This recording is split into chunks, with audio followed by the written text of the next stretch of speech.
ginnaaw bu ñu sante yàlla julli si yonent bi sallallahu alayhi wa sallam ñu ngi nuyu waa Cambérène di nuyu waa Sénégal di nuyu waa diaspora bi ñu seetaan à travers du monde entier si Cambérène 24 force de l'actualité mbokk yi ñi ngi fi nga xamante ni moom mooy Cambérène 2 boo ñëwee ba ci CEM bu Seydina Issa Rouhou Laye CEM bu mag bi rek mbokk yi ngeen gis doxantu foofu rek am na benn ku ñuy wax monsieur El Hadji mu nekk El Hadji Mamadou Moustapha Ndiaye El Hadji Mamadou Moustapha Ndiaye moom moo nekk directeur d'école publique bu Seydina Ababacar Laye moom la ñu dalal ci émission Sénégal électoral salaamaaleykum.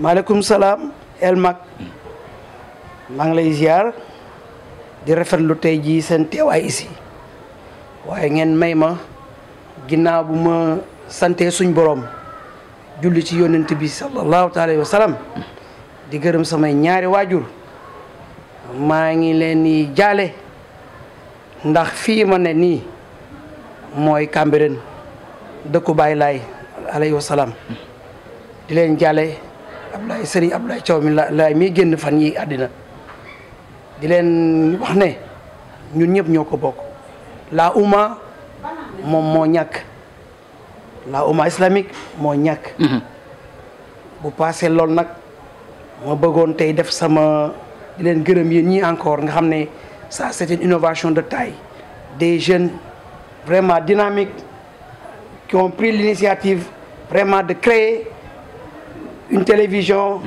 une radio. Là c'est l'idéal, je vous en félicite, mais permettez-moi au moins de faire la biographie de qui est monsieur Ndiaye. Très bien mbokk yi kooku mooy El Hadji Mouhamadou Moustapha Ndiaye mu nekk directeur d'école publique bu école Seydina Ababacar Laye ci lañ ko xamee mbokk yi dafa am leneen lu mu denc ci biir tey nag danañ ko dévoiler El Hadji Mouhamadou Moustapha Ndiaye yow yaay kan.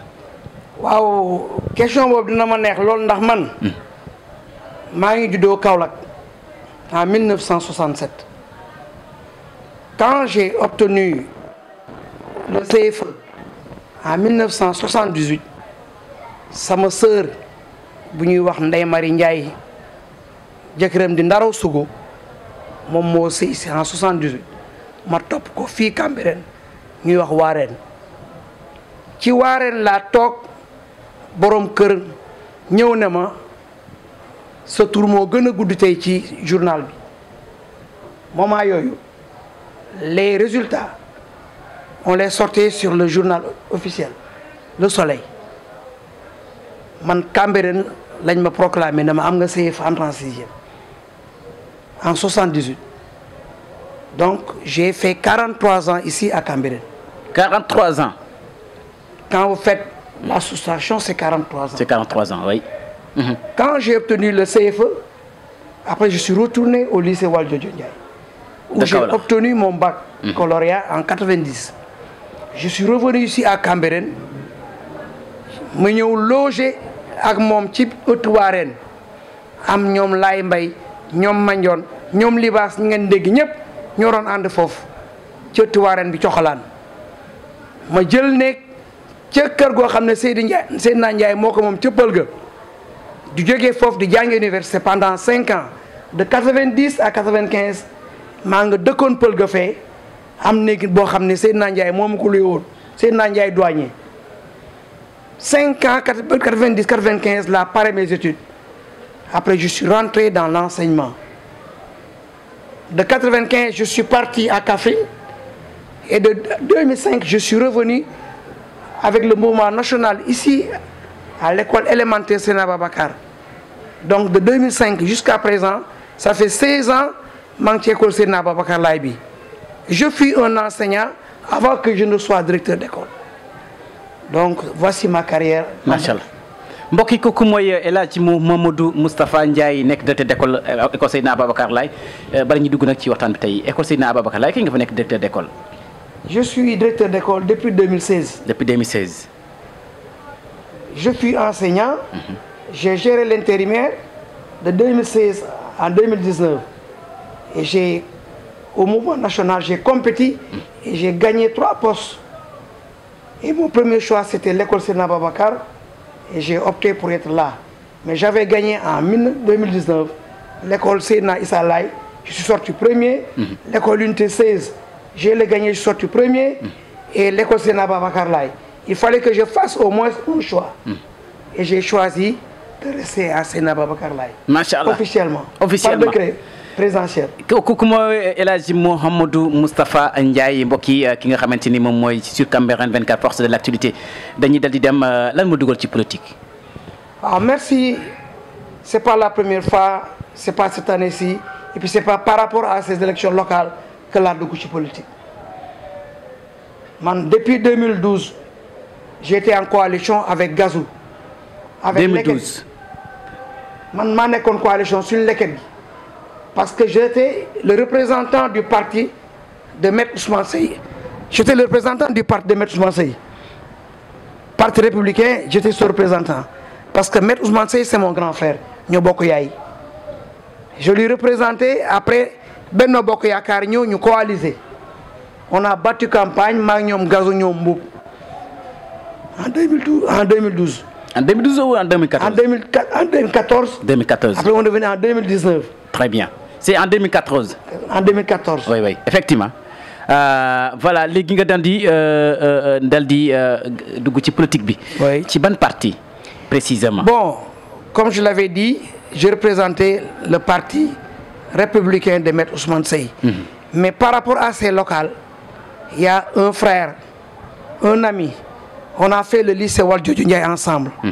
Un expert comptable qui est venu à Kaolack. On a grandi ensemble. Le nommé Fodé Cissé, le président Fodé Cissé.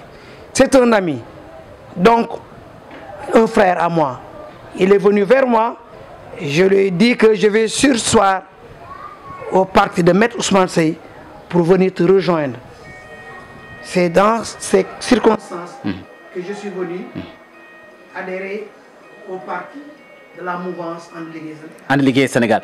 Mbokk yi kooku mooy El Hadji Mamadou Moustapha Ndiaye moom nga xamante ni mën nañ jàpp ne dugg na ci politique mu ngi ko expliqué rek ci depuis 2014 ci mouvement boobu Maître Ousmane Seye bi ñu wax ne candidat la ci élection locale 2022 ci mairie Dakar ki nga wax ne mooy Fodé Cissé moom it mu nekk candidat ci élection locale yi 2022 ci mairie Grand Yoff léegi nag lan lañ wax ci El Hadji Mamadou Moustapha Ndiaye ci mairie Cambérène. Waaw Elma. Moi, je suis un missionnaire. J'ai vécu à Cambérène. Et je reconnais ce que souffrent les maux de la communauté de Cambérène. D'abord, en tant que directeur d'école, moi je pense qu'au niveau de l'école, maintenant, à partir de là-bas, les maux dont souffre la commune de Cambérène. Ci éducation. Les parents. Oui, ci éducation. Ci éducation. En dehors de l'éducation, parce que j'œuvre dans le social. Cambérène, pourquoi j'ai pris l'initiative de faire de la politique, de porter leurs mots, ce que tout le monde dit tout bas, je vais le dire tout haut. On m'a porté une mission. Boo xam ne mën naa ne Baye Laye alayhi wa salaam moo ma ko jox. Man bi may taxaw di wax ne man damay politique dama toog xam ne man mii fii ma nekk nii je suis chargé d'une mission pour transformer ces milieux. Mission boobu noonu dañ mën a jógal yow la jógal yow la boobu c'est quelque chose boo xam ne bu accès da nga koy xam. L'heure est, on est à l'heure. Ça veut dire quoi?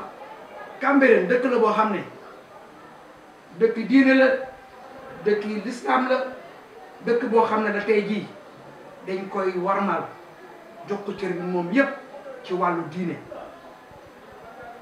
Cambérène dafa bëri ay intellectuels ay boroom xam-xam ñu ngi toog ñoom ñépp kenn ku ci nekk yaa ngi maandu yaa ngi vaquer à tes occupations.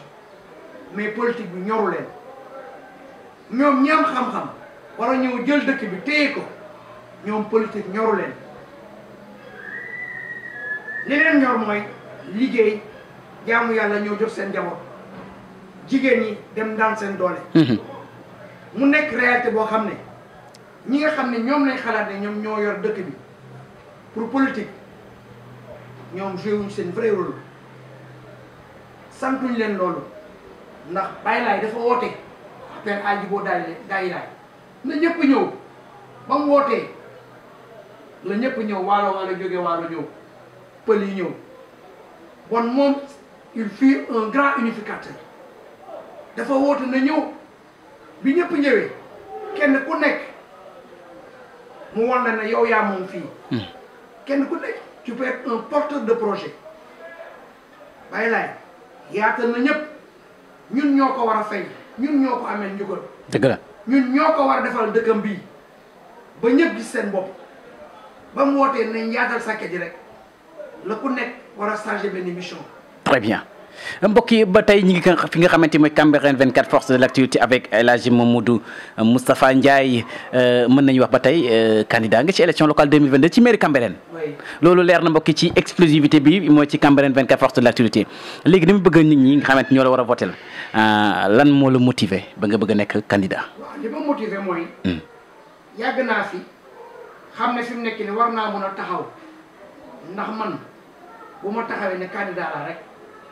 gis naa ne am na ñoo xam ne tey nee nañ biñ déggee ne candidat la si lañ soog a sentir gis seen bopp ci sa candidature bi ci candidature bi ndeysaan nee nañ ma ñun xamul ñoom ba léegi gëmuñ ne man candidat la gëmuñ ne candidat nga ndax loolu dañoo amoon yéene bi ndeysaan yéene bi mooy ñoom maire bi fi nekk mënuñ taxaw xamuñ ko sax am na ñu fi judd ba maa gën a xamuñ maire bi xamuñ nu mu mel ndeysaan ñu ne ma ñoom personne ne se retrouve kenn mënu gis parce que si c'est Benno Bokk Yaakaar. Benno Bokk Yaakaar wooy.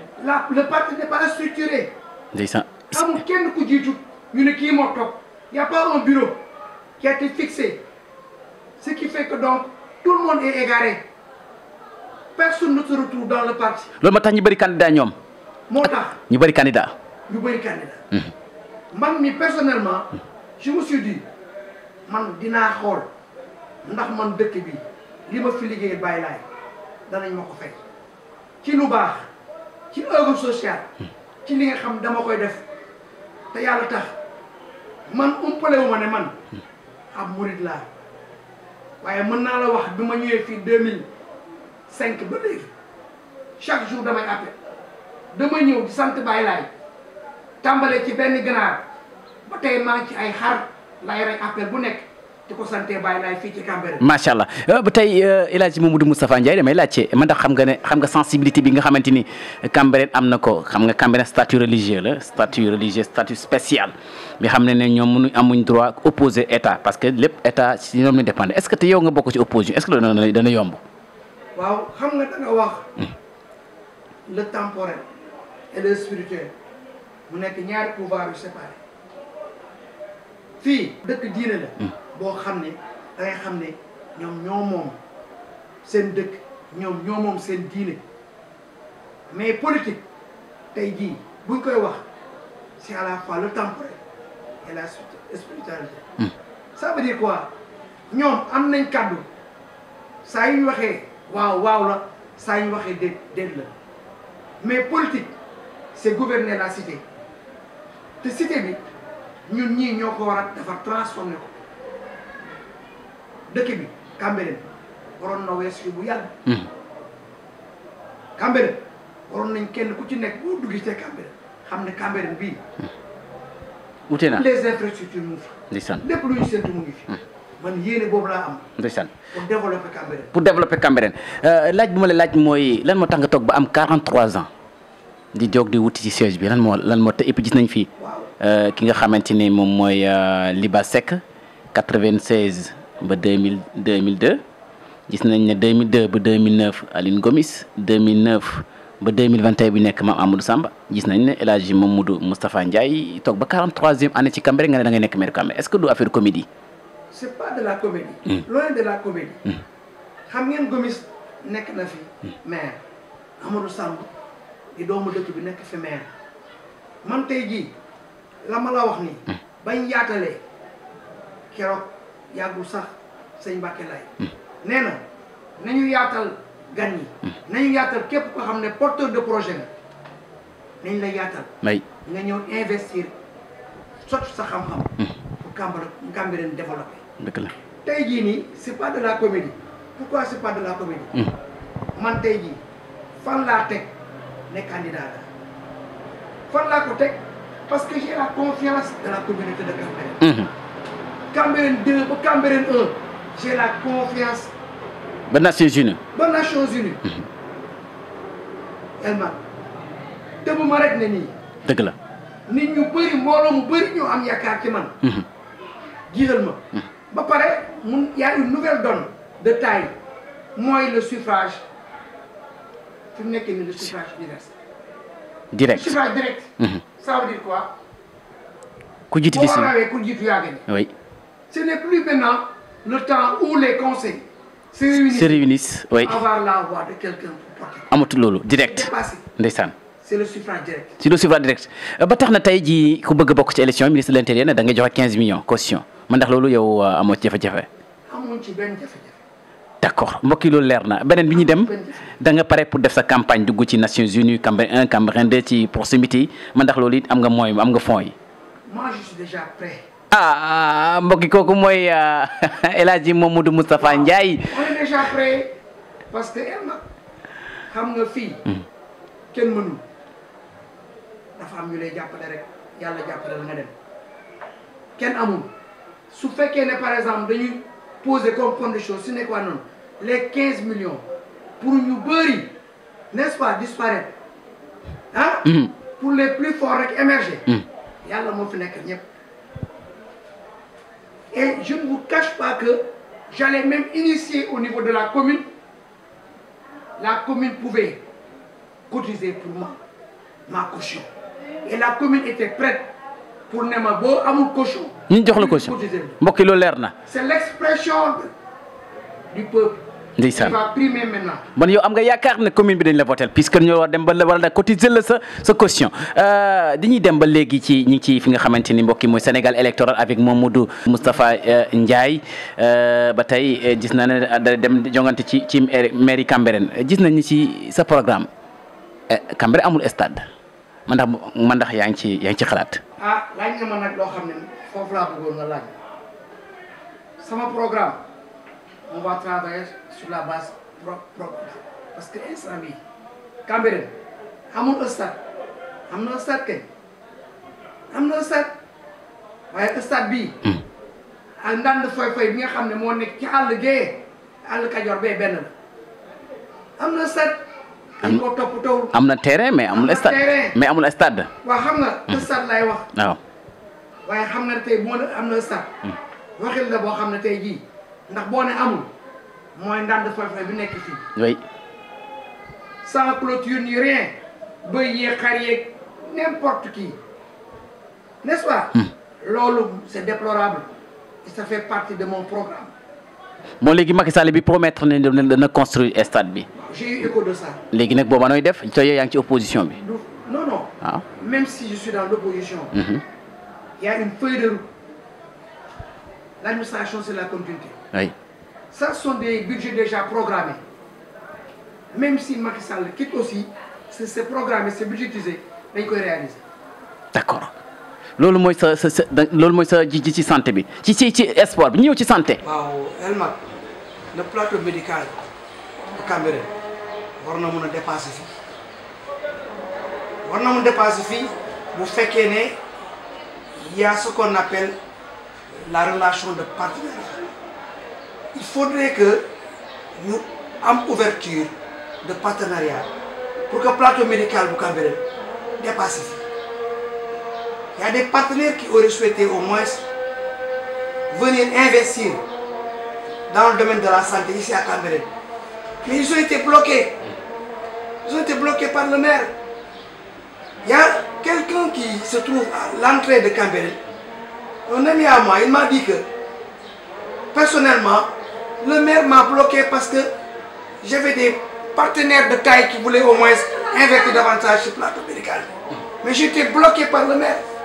En fait, la raison est mais c'est parce que tu sais que en matière de partenariat, non seulement c'est la nouvelle donne, mais c'est parce que il y a tout juste pas d'ouverture.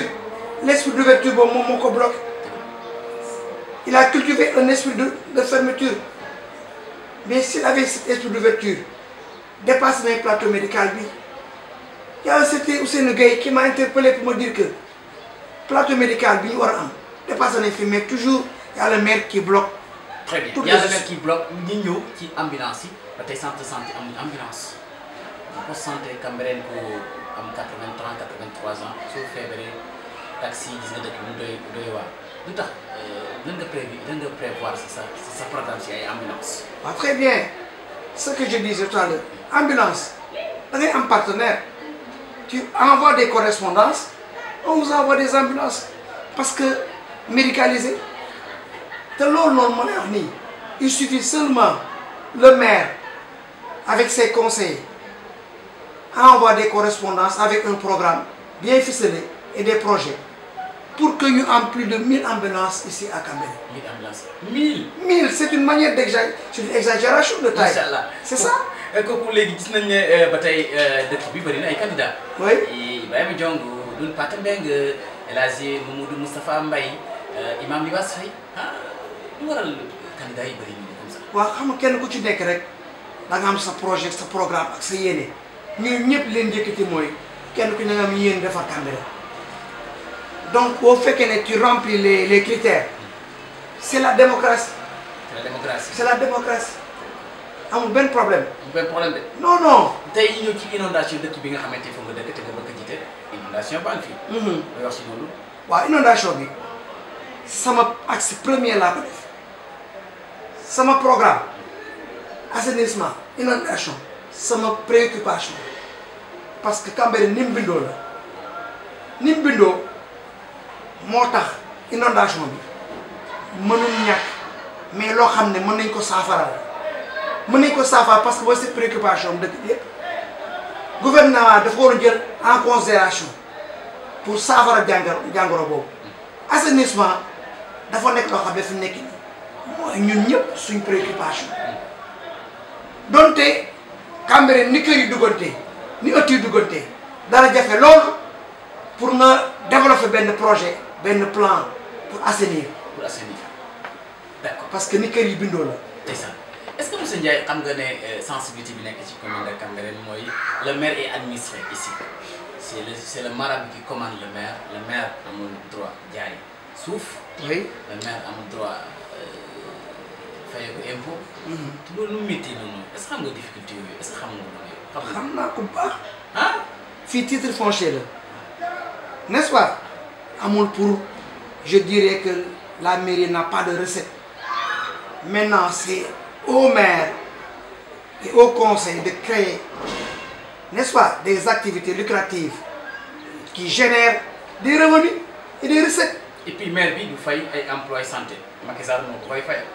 mais moo koy fayal war nañu mën a créer laa la wax des activités ici avec un quai de pêche parce que activité majeure la fii ci dëkk bi y a l'activité tertiaire mooy menuisier yeeg menuisier métallique yépp sous forme de GIE on doit les subventionner ñu liggéey le littoral qui est là avec les jeunes avec le littoral mën nañ avec le littoral bi créer beaucoup d'activités des bâches en location les jeunes gis seen bopp tout le littoral n'est-ce pas il y a des activités qu'on peut créer ici qui peuvent générer des sociétés de gardiennage pour sécuriser le village de Cambérène n'est-ce pas camions yi stationnés fii partout ils peuvent au moins chaque mois donner quelque chose ci mairie bi parce que stationnement le droit de stationnement dafa war a fay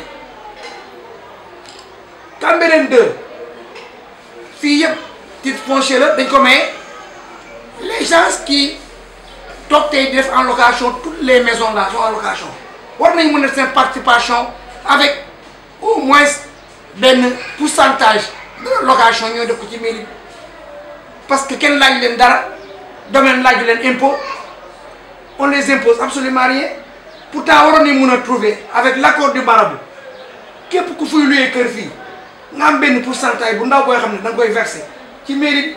ndeysaan waxtu wi tënkoon maa yor des bëreetul say nit ñoo ñaan lan mooy base monsieur Ndiaye ñan ñu sa base. waaw soo ne ma sama base fii ci Cambérène mën naa la waxal ne la Cambérène fii ma dëkk nii ndax fii ñëw naa dëkk fi 2005 Cambérène 2 nee naa la fi ma nekk nii fii en 90 xeer bi ñëkk fi ñoo ko teg kër gii nii ñu ngi koy tabax yépp ñu ngi woon Cambérène noonu fële Cambérène 2 2005 laa ñëw dëkk fi am fi ay àndandoor am fi ay mbokk am fi ay jàmm ak salaam notable dëkk bi fii yépp bëgg ma jox ma cër ma delloo leen ko damay yëngu ci lu ne école bi ma nekk ñu bëri buñ ma xamee tey ci œuvre sociale yu may kii ku amul inscription ma la dugal j'ai privilégié l'accès au détriment de la qualité. macha allah léegi si kàddu gu mujj bi mooy gis nañ ne si njàng nga bu nekk directeur d'école yi bëri nañ privé public enseignants yi xanaa yow bu ñu wootee rek moom mu ngi gagné mairie bi. waaw ñoom de bëgguñ leneen lu gis seen bopp. parce que c'est un cri de cœur les enseignants école yi dañuy toog je te dirais pendant 15 ans maire mosul teg tànkam nañu yéen nan mooy seen soxla. maire n'a jamais fait ça. mosul def loolu bala mu ñëw rek nañu ouverture na ngeen def salaamaaleykum maaleykum salaam loolu dafa nekk ci xol. loolu rek c'est encourageant. Il y a des maires qui priment des enseignants à la fin de l'année scolaire. te yow soo ko nekkee maire da nga primer say enseignants. mais je dépasserai le fait de primer. Hein? Je vais construire en hauteur. Je vais équiper toutes les écoles. Parce qu'on a besoin de ça. On a sorte de table banc. Amuñ créé. C'est ça. Budget de fonctionnement, État joxatuñu ko. C'est ça. On se débrouille avec nos propres moyens. Avec des sommes dérisoires. Et on parvient à transformer l'école bi. La tax ñu bari wóoluma ci école bi la nekk ndax dañ ma ko jox école bi sëngéem benn garab sax nekk foofu. Le cadre de vie ma changé ko et l'environnement. léegi kàddu gu question bu mujj bi mooy sa leader yi suñu mel ni Libaas Diop Kane day bëgg di defar école bi mais doo ko may accès bi du waroon. ma su ma ko teree defal may accès bi li ma metti kañ mooy dafa saxoon di ko defal Cambérène sama diwaan ndax moom sama jabaat la ku baax la mais mouvement la yor ma di ko mos a encouragé mais ren à ma grande surprise mu tëb sama école dem ca CM ba. mu tëb sa école dem mu tëb ca sama école dem ca CM ba mu metti ma loolu nag après ma comprendre ne waroon na mun a dépasser considération politique yooyu parce que mu ngi ca saxoon ma di ko encouragé sama jabaat la Libaas. léegi lan moo tax mu def loolu. li tax mu def loolu te pour des raisons politiques il a eu écho que Ndiaye candidat la mais moom il a un mouvement. du benn. du benn. yow j'ai un parti politique. oui j'ai un parti. léegi kaddu gu mujj gi El Hadji Mamadou Moustapha Ndiaye ci Cambérène 24 force de l'activité sa kaddu gu mujj gi. waaw kaddu gu mujj gi mooy damay sant Baye Laye. alayhi wa salaam. di sant waa Cambérène yëpp ndax buñ ma yaatalul woon du ma am sañ-sañ bii ci dëkk bi buñ ma may woon jàmm ñaanal ma du ma am fit bii sax ma am fi jàmm am fi teranga ndax ba may ñëw fi dama doon jàngale toog tey ba nekk directeur bon Cambérène daf maa jig ma moo tax ma am sañ-sañ fay Baye Laye nekkoon nag damay jël mairie bi su ma jëlee mairie bi dinaa la wax ne dëkk bi maa ko gën a bëgg ñu fi dëkk yéene boobu rek laa am di sant nag sama mag ji nga xam ne mooy Ndeye Marie Ndiaye di jabari ndaraw sugi mi génn àdduna yal na ko yàlla yërëm ak Ami Collé mii nekkoon bu jëm ndax moo ma wax ne ma bés boo ñëwee fii na nga fexe ba siggil ma ci Cambérène ñoo bokk ndey ak baay mu nekkoon surveillant fii ne boo ñëwee buñ la dégg ci lenn lu ñaaw buñ la dégg ci lenn lu lëndëm amal jom dëggal sa bopp mais man ndam siggil ma ci loolu laa dox tey jii ba moo tax ma am yoon benn créneau def challenge la réussite di gërëm ñëpp nag di santaat encore une fois waa Cambérène. macha allah jërëjëf. waaw jërëjëf balaa may wax ci El Hadji Mamadou Moustapha Gory Ndiaye damay sant Baye Laye moom mi ñu fi andi yaatal ñu ba tax ñu am fit di ñëw di def nii sant sama borom kër mi ma andi fii ci Cambérène gii macha allah yal na xippee ca àjjana yi gën a kawe di jaale umma islamique bi yëpp Baye Ablaye Thiaw mi nga xam ne moom mooy soldat di diine ji di jaale Baye Mor Diop doomam bii nga xam ne doon xariti Ndaro Sougou maa ngi jaale ñëpp yal na yàlla yokk seen leer ca taas ñu si seen barke. amiin.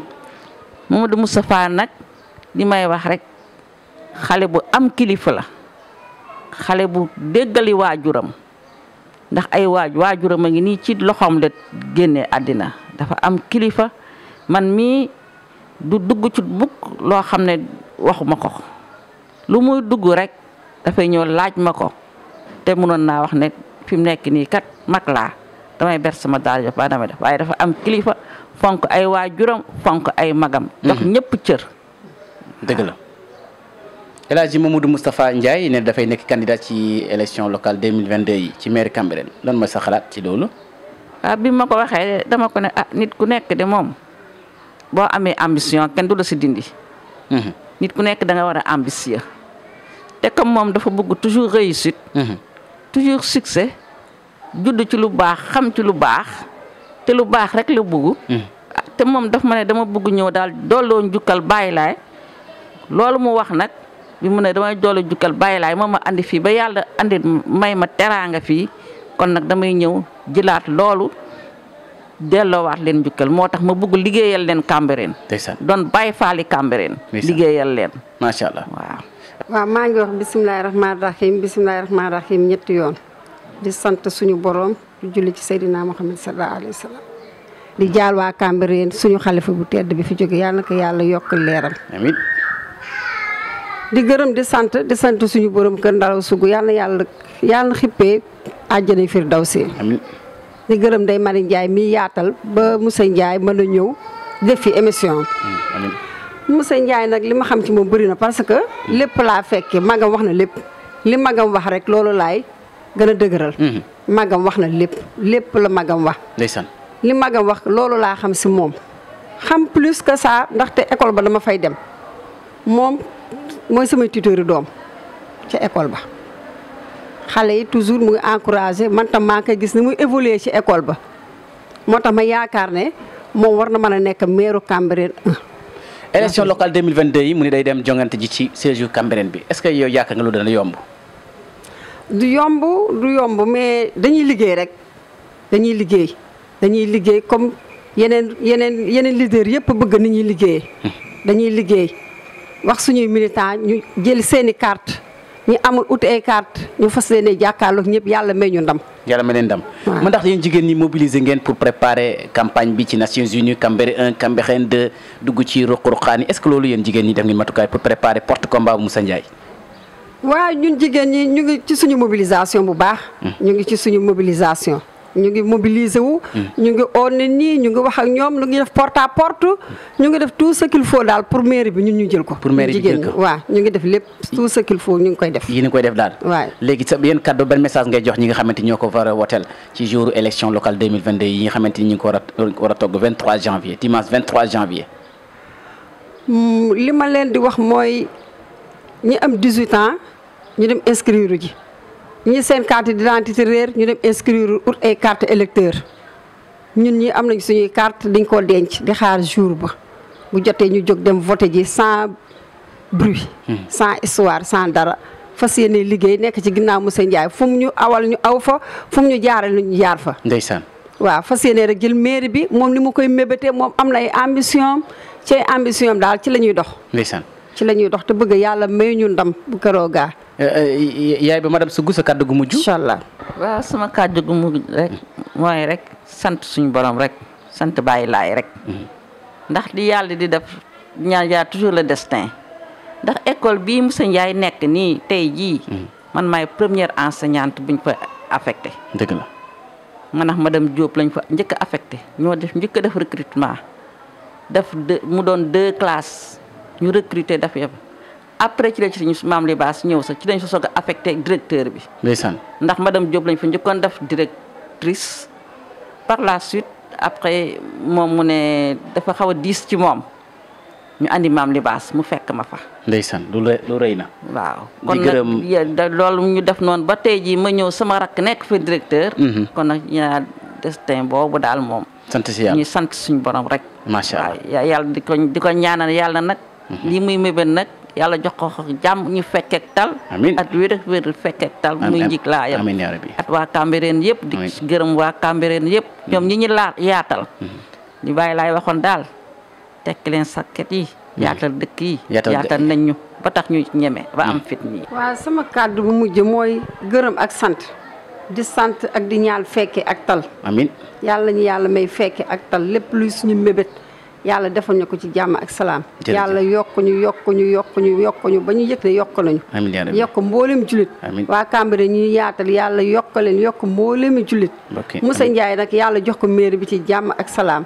ñu liggéey Cambérène. Modou Moustapha Ndiaye wax na li ko motivé ba mu war a nekk maire Cambérène su fekkee rek ci njàngale bi def na ko fu mu ko war a jaar ne fu mu ko war a jaare mbokk yi mu xamante ni jàngale ci école boobu di Seydina Ababacar Laye di doomu si njabootu Seydina Limamou Laye alayhi salaatu wasalaam mbokk yi ba tax ne am na 43 d'existence fi nga xamante mooy commune de Cambérène lan moo motivé ki nga xamante El Hadji Mamadou Moustapha Ndiaye ba mu war a ne day dem jëmi nekk maire Cambérène mbokk yi révélé na ko ci émission boobu Sénégal électoral di leen di wax ci meneen yoon à la prochaine et merci beaucoup.